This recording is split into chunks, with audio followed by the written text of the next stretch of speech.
cancer incidence is growing world over and also in India.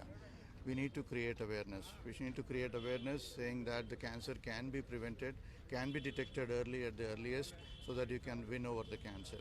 So the simple prevention measures like your lifestyle changes make a huge difference in preventing 75% of the cancers. That is what we need to create, especially in the youngsters. There have to be some changes in their lifestyle. Do not ever smoke. Have a healthy 30 to 40 minutes exercise. Talk travel solutions, cab, bike और auto, बस recharge करो और अपनी गाड़ी बिना commission खुद चलाओ। Talk, बोलो और चलो। नाजरीन, इस खबरनामे के ताउन करदा इजी एक्सप्रेस 99 स्टोर, टोली चौकी, पोडियम मॉल, हैदराबाद।